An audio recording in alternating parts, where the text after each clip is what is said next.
L'armée ukrainienne a 3 crises. Il y a une crise des obus, l'artillerie, une crise des missiles antiaériens, c'est des choses qui manquent, et puis il y a une crise de l'infanterie, véritablement. C'est ce que rappelait ses hauts commandants. Oui, en disant, voilà, c'est spécifiquement de l'infanterie. J'entends, je n'ai pas l'artillerie encore. Non, mais eux, ils disent munitions, manque d'hommes et manque effectivement d'infanterie. Donc, on est là-dedans. Concrètement, donc là, il faut bien comprendre que 80% des pertes ukrainiennes, même russes d'ailleurs, ce sont chez les fantassins, et que ces gens-là, il y en a peut-être 200 000, 300 000 qui portent le combat depuis le début et qui ont absolument besoin, effectivement, d'être renforcés et d'être relevés. Et il faut absolument que l'armée ukrainienne parvienne à organiser aussi des rotations. Mais comme elle est sous pression en permanence, c'est extrêmement difficile. Donc ça demande aussi... Et dès qu'elle le fait, ça donne ce qui s'est passé au Oui, alors il faut le faire. Mais en fait, il y a besoin pour les Ukrainiens aussi de mobiliser, d'avoir plus d'unités de combat, incontestablement, pour pouvoir au moins résister et pouvoir progresser aussi chez eux.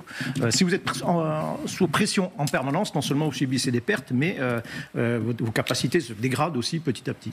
Pascal Boniface, il y a une réalité quand on est commandant-chef des forces armées ukrainiennes. On a parlé d'Alexander Syrski, on aurait pu parler de Valéry Zaloujny. Le constat est le même, à quelques mois près, on a juste changé de poste.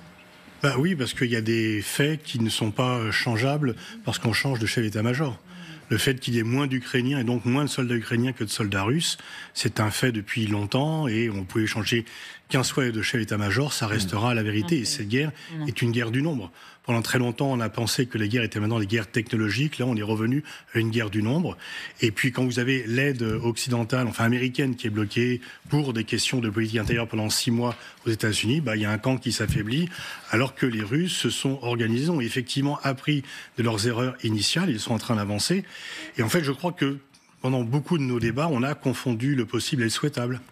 Et quand le président de la République dit que la Russie ne peut ni ne doit gagner la guerre, pouvoir et devoir sont des choses tout à fait différentes. Il y a des réalités qui sont des réalités numériques en termes d'équipement, en termes de soldats.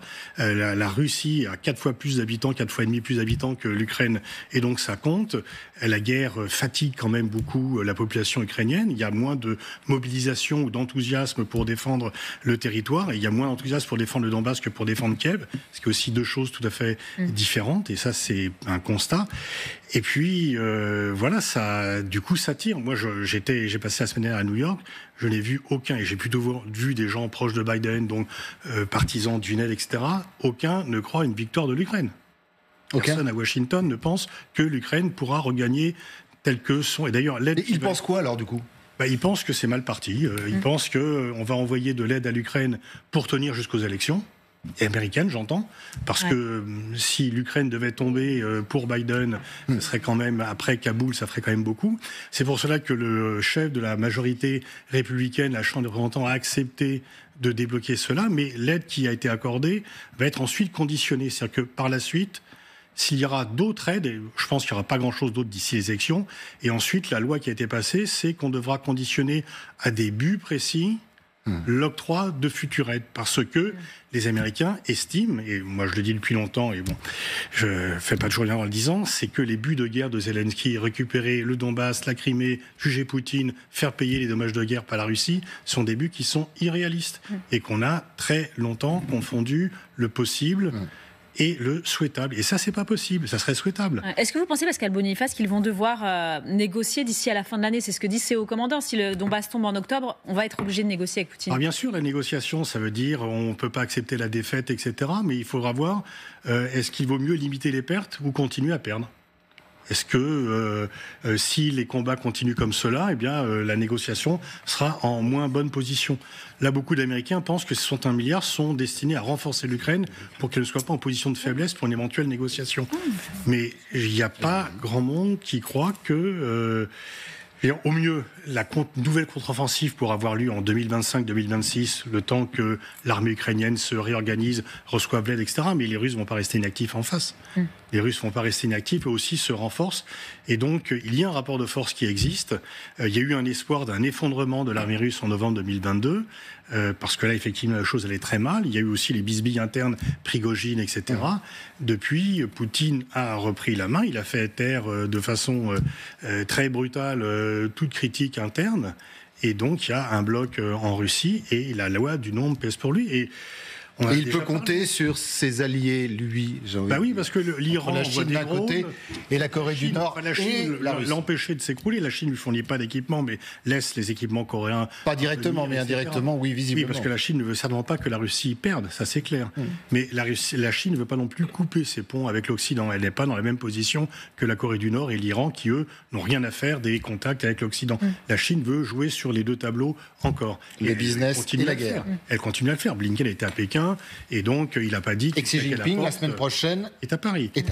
Vous entendez, Aline Lebay-Kramer, ce dilemme, limiter les pertes ou continuer à perdre dans l'espoir de peut-être gagner, ou là ça commence à plus passer et vous vous dites il faudra négocier d'ici la fin de l'année?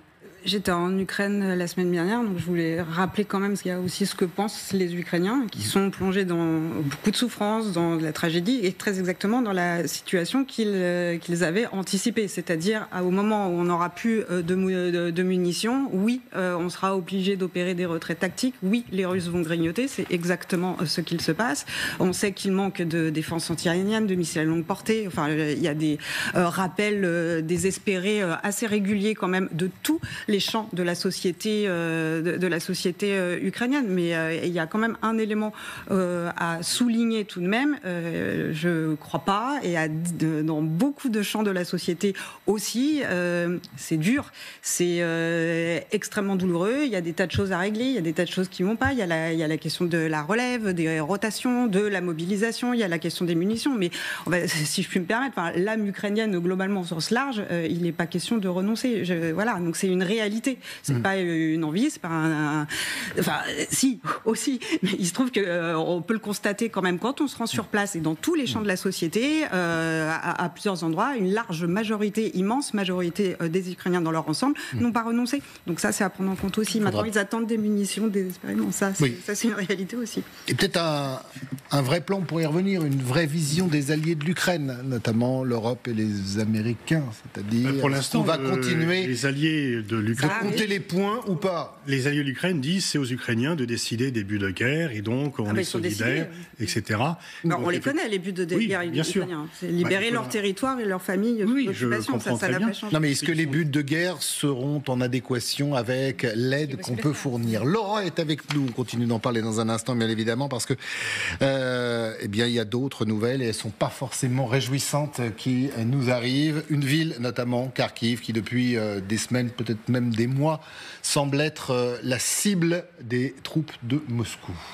Kharkiv, Oleksandr Syrski en parle dans la publication qu'il a faite hier sur Telegram. Écoutez ce qu'écrit le chef de l'armée ukrainienne. Nous surveillons l'augmentation du nombre et le regroupement des troupes ennemies en direction de Kharkiv. Dans les directions les plus menaçantes, nos troupes ont été renforcées par des unités d'artillerie et de chars. Selon l'ISW, Syrski fait probablement référence à des regroupements dans l'oblast russe frontalier de Belgorod, ainsi que du côté de la ville de Kupiansk, ici marquée. Mais il y aurait encore plus concret. Ainsi, la chaîne américaine CNN relève que les forces russes ont remporté leur premier succès en près de 3 mois le long de la ligne de front qui coupe la région de Kharkiv. CNN veut parler de ce village, Kislivka, ici, situé à 25 km à l'est de Kupiansk, où les Russes seraient parvenus à avancer d'1 à 2 km, un fait inhabituel car les lignes de front de la région sont restées très stables depuis la contre-offensive ukrainienne de l'automne 2022. Kharkiv se situe encore à 150 km au nord, vous le voyez. Cette avancée ne la menace donc pas directement, mais elle constitue une alerte de plus alors que la grande ville se sent dans le viseur d'une potentielle offensive d'été de Moscou. Analyse de l'ISW. L'armée russe semble tirer les leçons des erreurs de planification passées et pourrait avoir l'intention de mener l'offensive sur Kharkiv pour éparpiller les forces ukrainiennes sur une ligne de front plus large.